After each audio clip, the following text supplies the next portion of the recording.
Trending ngayon ang isang post tungkol sa iPhone versus kalabaw. Madalas kasi sa makabagong panahon, tayo ay madalas din na matukso sa teknolohiya at sa mga bagong gadget na lumalabas ngayon sa merkado. Isa na rito ang iPhone, isang simbolo ng modernong kalakaran at karangyaan. Ngunit paano kung ikukumpara natin ito sa isang simpleng kalabaw?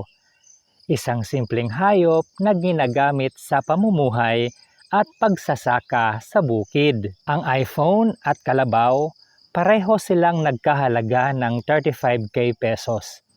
Ngunit pagkalipas ng 4 na taon, alin kaya sa dalawa ang mas wais na bilhin? Isipin mo, iPhone, teknolohiya at kaginhawaan.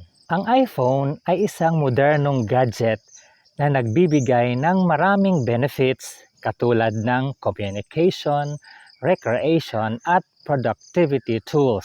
Sa loob ng 4 years, maaaring magkaroon ito ng maraming updates at improvements, ngunit ito pa rin ay may mga limitations. Sa katagalan, maluluma ito at mawawalan ng halaga. Bukod pa rito, maaaring maluluma ito at magmukhang luma na sa mga mata ng lipunan at maging sa mata ng teknolohiya. Ang 35k na ginastos mo dito ay maaaring mawawala na lamang na parang isang bula.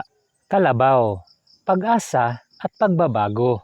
Sa kabilang banda, ang kalabaw ay isang mahalagang hayop sa pamumuhay sa bukid. Bukod sa ginagamit ito sa pagsasaka, ang kalabaw ay may kakayahang magparami. Ang 35k na ginamit na puhunan sa pagbili ng kalabaw ay hindi lamang para sa isang hayop, kundi para sa isang potensyal na hanap buhay at karagdagang kita. Sa loob ng 4 na taon, ang kalabaw ay maaaring magkaanak at ang bawat supling ay karagdagang yaman para sa pamilya. Ang simpleng kalabaw ay nagiging simbolo ng pag-asa at paglago, hindi lamang para sa sarili, kundi pati na rin sa komunidad.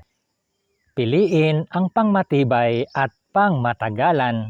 Sa simpleng analogy na ito, crystal clear, malinaw na mas wais ang pagbili ng kalabaw kaysa sa iPhone. Ang gadget at teknolohiya ay maaaring magdala ng pansamantalang kasiyahan at kaginhawaan. Ngunit ang tunay na yaman ay nasa mga bagay na may pangmatagalang benepisyo. Ang kalabaw ay magbibigay ng patuloy na tulong at opportunity para sa paglago at kaunlaran. Sa buhay, may mga desisyon tayong kailangang gawin na maghahatid sa atin sa mas magandang kinabukasan. Hindi lahat ng kumikinang ay ginto at hindi lahat ng bago ay laging tama. Piliin natin ang mga bagay na magbibigay sa atin ng tunay na halaga at magpatatag sa atin sa ating mga pangarap.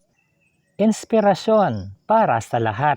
Ang simpleng comparison ng iPhone at kalabaw ay nagtuturo sa atin ng mahalagang aral sa buhay. Hindi sa lahat ng panahon na ang moderno at magara ang tamang choice. Minsan, ang simple at natural na mga bagay ang magdadala sa atin ng tunay na kaligayahan at kaunlaran. Sa bawat desisyon, sikapin nating maging wais, maging matalino at maging praktikal. Piliin ang pangmatagalan at may tunay na halaga. Tulad ng kalabaw, ang ating mga pangarap ay kailangang alagaan at pagyamanin upang magdulot ng pag-asa at tagumpay, hindi para lamang sa ating mga sarili but for the next generation.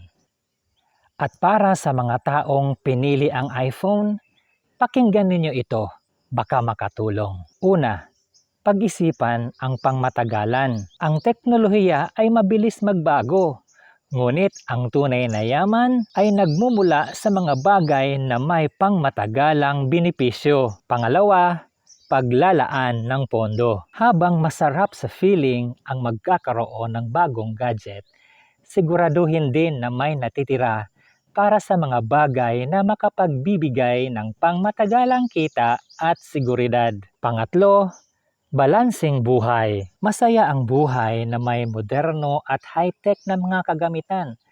Ngunit huwag kalimutan na maglaan ng panahon at oras para sa mga bagay na makapagpapayaman sa iyong kinabukasan. Pang-apat, pag-invest sa iyong kinabukasan. Ang kasalukuyang kaligayahan, mahalaga. Yes, mahalaga yan. Ngunit ang pag-invest para sa iyong kinabukasan ay magbibigay ng mas matibay na pundasyon para sa iyong mas maginhawa, magandang buhay. At panglima, pag-unlad sa sarili. Gamitin ang teknolohiya para sa iyong personal growth. Ngunit, huwag kalimutang mag-invest sa mga bagay na magbibigay ng patuloy na benepisyo katulad ng edukasyon at pangkabuhayan. Sa ganitong paraan, mas mauunawaan ng mga taong pinili ang iPhone na ang balance sa pagitan ng kasiyahan at pangmatagalang benepisyo ay ang susi sa mas matagumpay at kasiyasiyang buhay.